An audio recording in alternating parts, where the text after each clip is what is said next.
Cycle चलाते चलाते रघु ने एक बार आसमान की ओर देखा। उसने देखा कि राख के रंग का आसमान बादलों से घिर रहा है। चारों ओर की हवा जैसे थम गई हो। उसे समझ में आ गया कि तूफान आने वाला है, लेकिन कुसुमपुर पहुंचना अभी भी बहुत दूर था। रघु ने पैडल पर जोर से दबाव डाला, लेकिन वो ज्यादा दूर तक जा नहीं पाया। अचानक जोर का तूफान आ गया, साथ ही लगातार तेज बिजली कड़कने लगी और थोड़ी ही देर में मूसलधार बारिश शुरू हो गई। सामने का रास्ता बारिश की परत में छिप गया। रघु ने कोई और उपाय ना देखकर एक घने पेड़ के नीचे शरण ली, लेकिन फिर भी वह बारिश की मार से बच नहीं सका। हे भगवान, इस तूफान को रोको, मेरी रक्षा करो। शायद भगवान ने उसकी प्रार्थना सुन ली। थोड़ी ही देर में तूफान और बारिश थम गई, लेकिन सड़क की जो हालत थी उसमें अब साइकिल चलाकर आगे बढ़ना संभव नहीं था। मजबूरी में रघु साइकिल को घसीटते हुए आगे बढ़ने लगा, लेकिन थोड़ी दूर जाकर उसे समझ में आया कि वह रास्ता भटक गया है।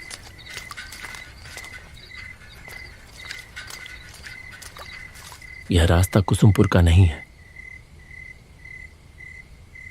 वह सोच में पड़ गया कि अब क्या करे।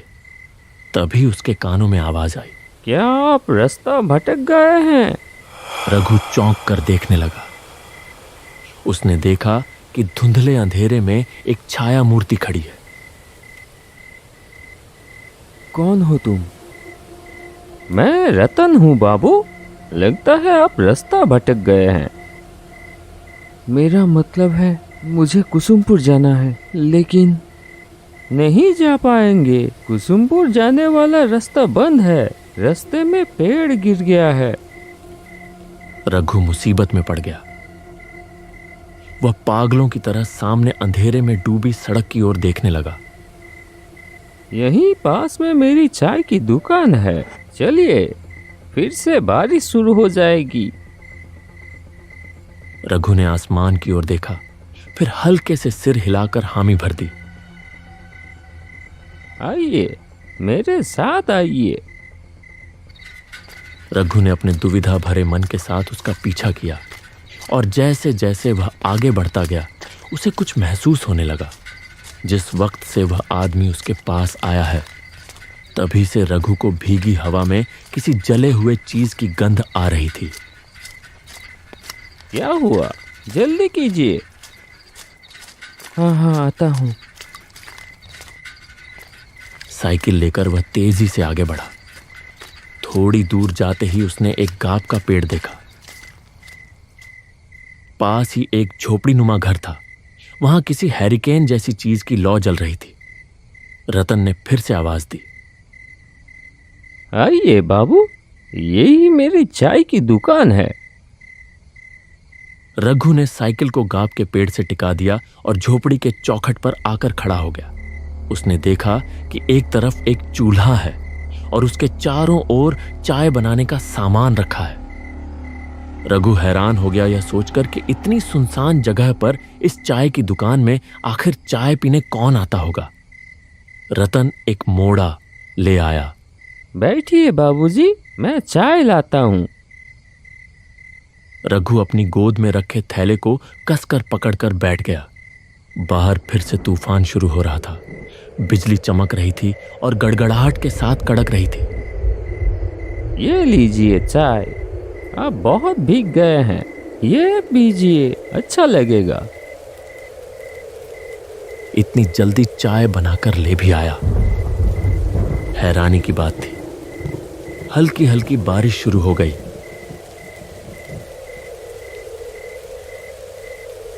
रघु चाय की चुस्की लेते लेते पूछ ही बैठा, यहाँ चाय पीने कौन आता है? मतलब इतनी सुनसान जगह में। पहले कुछ दूरी पर एक बस स्टैंड था, तब लोग आया करते थे। और अब आप जैसे कोई कोई आता है। उस आदमी की बातों में क्या था कौन जाने, लेकिन रघु का सीना एकदम से सिहर उठा। उसने कुछ असहजता के साथ चाय की एक चुस्की ली। आप चाय पीजिए। आज रात आप नहीं जा पाएंगे बाबूजी, रात को यहीं रुकना पड़ेगा। रघु ने देखा कि बारिश की बूंदें अब और भी तेज हो गई हैं। तूफान की रफ्तार भी काफी बढ़ गई है। बिजली लगातार गिर रही है। लेकिन एक चीज देखकर उसे बहुत हैरानी हुई। इतनी तेज आंधी के बावजूद हैरिकेन की लौ जरा भी नहीं हिल रही थी। न जाने क्यों रघु को लगने लगा कि उसके चारों ओर जो कुछ भी है वह सच नहीं है, जैसे कोई जाल है जो चुपचाप उसे अपने भीतर लपेट रहा हो। बैग में रखे हुए इतने सारे पैसे, उसका सीना एक बार फिर धक धक करने लगा। जब बारिश थमी तब तक रात काफी बीत चुकी थी। खाना पीना कुछ देर पहले ही निपट चुका था। रतन दहलीज पर रघु के लिए बिस्तर लगाते हुए बोला, कहाँ गई झूमर? बाबू को पान नहीं दिया? आइए बाबू, यहाँ लेट जाइए। डरने की कोई बात नहीं है, मैं और झूमर तो हैं ही। रघु ने हल्के से सिर तो हिलाया, लेकिन उसके सीने में एक बार फिर से टीस सी उठी, जैसे उसकी छाती के भीतर कोई धीरे धीरे उसे कुछ समझाने की कोशिश कर रहा हो। जैसे ही नूपुर की झंझनाहट कानों में पड़ी, वह हल्के से चौंक कर देखने लगा। झूमर धीमे कदमों से आगे बढ़ रही थी। उसकी आंखों में जैसे कोई खास इशारा था जो उसने रतन की ओर किया। रतन ने भी जरा सा गर्दन हिलाकर कुछ जताया। यह बात रघु की नजरों से छुपी नहीं रही। लीजिए बाबू, पान। पान? मेरा मतलब है खाइए खाइए। झूमर के हाथ के पान खा के आप जिंदगी भर नहीं भूल पाएंगे। रघु कांपते हाथों से पान उठाने ही वाला था कि एक तीखी सड़ी सी गंध उसकी नाक में आ लगी। कुछ वैसी ही गंध जैसी कच्चे खून की होती है। अचानक आई एक तेज हवा के झोंके से झूमर के सिर की ओढ़नी सरक गई, और जो दृश्य रघु ने देखा उसे देखकर उसका खून जैसे जम ही गया।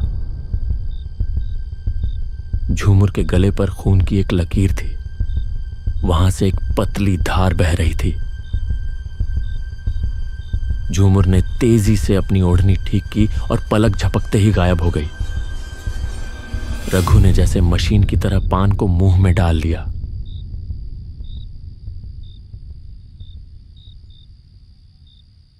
रतन हैरिकेन की लौ धीमी कर कमरे के अंदर चला गया।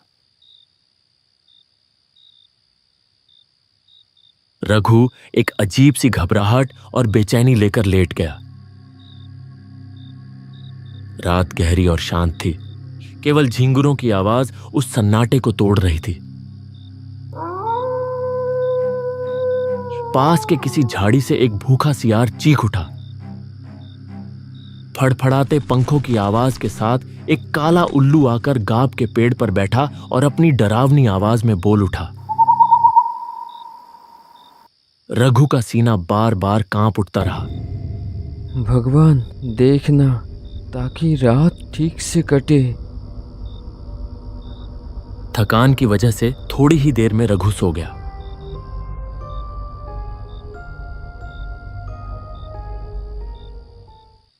अचानक एक डरावनी चीख चारों ओर गूंज उठी।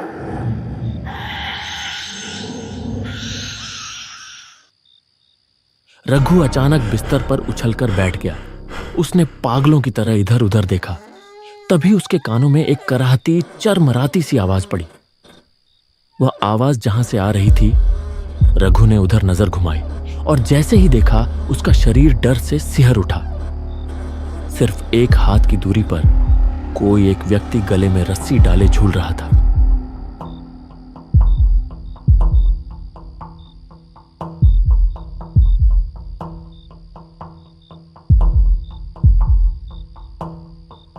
क्या हुआ बाबूजी? कोई बुरा सपना देख लिया क्या? रघु ने देखा कि झोपड़ी के सामने जो आंगन जैसी जगह है, वहां एक लगभग टूटे झुके बांस के मचान पर रतन बैठा है। उसने एक बार फिर धीरे से गर्दन घुमाकर उस ओर देखा, जहां कुछ देर पहले कोई गले में रस्सी डालकर झूल रहा था।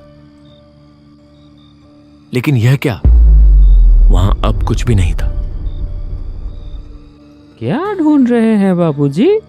कुछ नहीं है, वो सब बुरा सपना है। तुम इतनी रात को बाहर क्यों हो? बहुत गर्मी है, इसलिए बाहर की हवा लेने आया हूँ। आप भी आइए ना। रघु समझ गया कि उसका शरीर पसीने से तरबतर हो चुका है, इसलिए वह बिस्तर छोड़कर मचान की ओर बढ़ गया। भीतर दबा एक अजीब सा असहज भाव लिए वह रतन के पास जाकर बैठ गया। तभी कहीं पास से एक निशाचर पक्षी तीखी आवाज में चिल्ला उठा। उस एक चीख ने पल भर के लिए फैली खामोशी को चकनाचूर कर दिया। इतनी गर्मी है, अब नींद आएगी ही नहीं। ऊपर से सपने में आप क्या कुछ देख रहे हैं। इससे अच्छा मैं आपको एक कहानी सुनाता हूँ। 3 साल पहले की बात है। ऐसा ही एक चाय और नाश्ते का दुकान था उसका। सब कुछ ठीक ही चल रहा था, लेकिन इंसान अकेले कब तक रह सकता है। इसलिए उसने शादी कर ली किसी दूसरी गांव की एक लड़की से। उस लड़की को एक नज़र देखते ही नज़र ठहर जाती थी। बहुत लोग कानों कानों में फुसफुसाते रहे, ये तो जैसे गोबर में कमल का फूल होगा तो उसके चाहने वाले भी होंगे। खैर, दुकान में भीड़ बढ़ने लगी और उसकी बीवी ने भी हाथ बटाना शुरू कर दिया। उसकी चाय की दुकान में शंकर रोज चाय पीने आने लगा। एक कप चाय पीता था, लेकिन 1.5-2 घंटे तक बैठा रहता। उसकी बीवी की तरफ उसका नजर है, ये समझ में आ रही थी उस आदमी को। लेकिन नई दुल्हन के बारे में ऐसा कुछ सोचने को उसका मन नहीं मान रहा था। इतनी सुंदर पत्नी के बारे में कोई आदमी कैसे सोच सकता है ये सब? वो आदमी भी नहीं सोच सका। ऐसे ही दिन कट रहे थे। एक दिन दोपहर के बाद वो बाजार जाने के लिए निकला। मैं चलता हूँ, आखिरी बस में लौटूंगा। शाम को दुकान खोलने की जरूरत नहीं है। अच्छा ठीक है, अच्छे से जाना। बाजार में खरीदारी करते करते वो समझ गया कि तूफान आने वाली है, इसलिए जल्दी सामान लेकर वो पहली वाली बस पकड़ ली।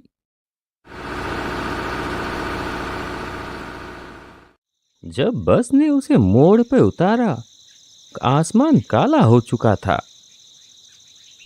एक बार आसमान की तरफ देखा और तेजी से घर की तरफ चल दिया।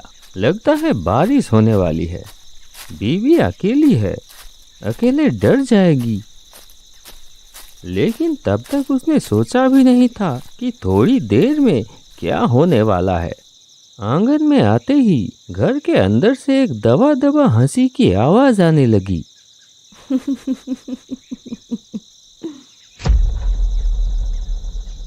एक पल के लिए वो ठिठक गया। दरवाजे की तरफ ना जाकर वो खिड़की की तरफ बढ़ा। खिड़की से अंदर झांका।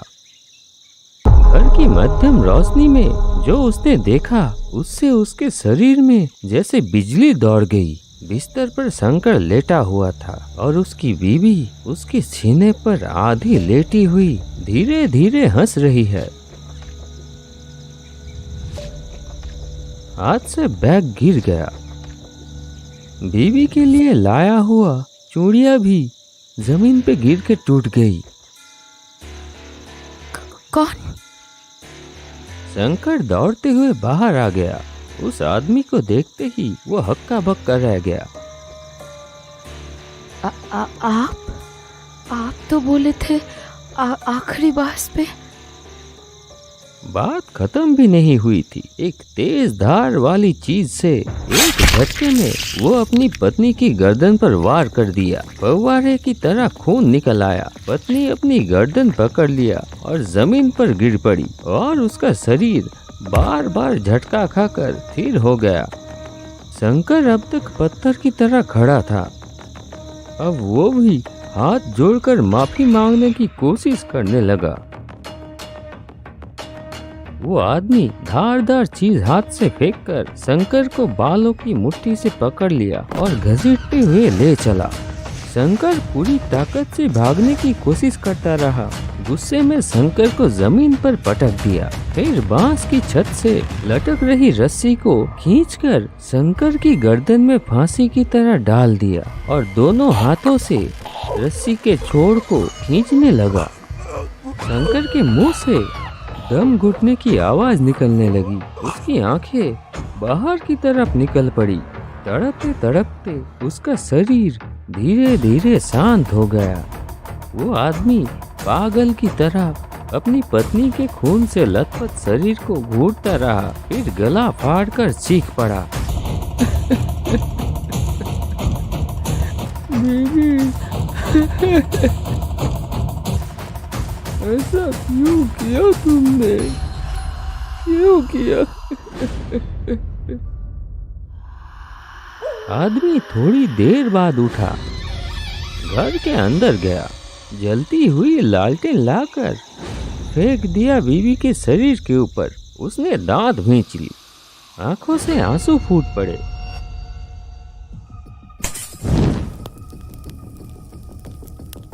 कड़कती आवाज के साथ बिजली गिरी। तेज आंधी ने आग को पूरे झोपड़े में फैला दिया। धधकती आग में वो आदमी भी जलने लगा, एक भयानक मृत्यु चीख के साथ। रघु जैसे किसी गहरे सम्मोहन में डूब गया था।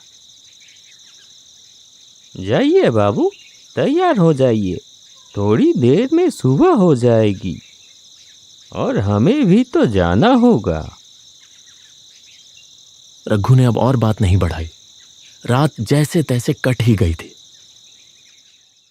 वह जल्दी जल्दी तैयार हो गया। फिर दरवाजे में हल्के से दस्तक दी। मैं चलता हूँ, सुन रहे हैं? तो फिर मैं चलता हूँ। नहीं, कोई उत्तर नहीं आया। एक पल के लिए रघु रुका और सोचा। फिर गाब के पेड़ से टिकाकर रखी हुई अपनी साइकिल उठाई और बाहर निकल गया। न जाने कहाँ गए। लौटते वक्त एक बार मिलकर जाऊंगा। लेकिन कुछ दूर जाते ही रघु को याद आया कि वह लापरवाही में पैसों का बैग वहीं भूल आया है। वह तुरंत साइकिल घुमाकर वापस उसी जगह लौट आया। लेकिन यह क्या हालत! वो झोपड़ी कहाँ गई? वहां तो अब सिर्फ एक अज्जली झोपड़ी का ढांचा पड़ा हुआ था। तो क्या रतन ने जो कहानी कल सुनाई थी वो? आप शायद ये ढूंढ रहे हैं। रघु तेजी से पलटा। देखा, उसका पैसों वाला बैग। कौन हो तुम? मैं? झूठ। तेज हवा के झोंके से ओढ़नी हट गई। वही सड़ी सी तीखी गंध फिर से उसकी नाक में आ लगी। रघु की आंखों के सामने प्रकट हुआ एक औरत का भयावह खून से सना चेहरा। रघु होश खो बैठा और साइकिल समेत वहीं सड़क पर गिर पड़ा।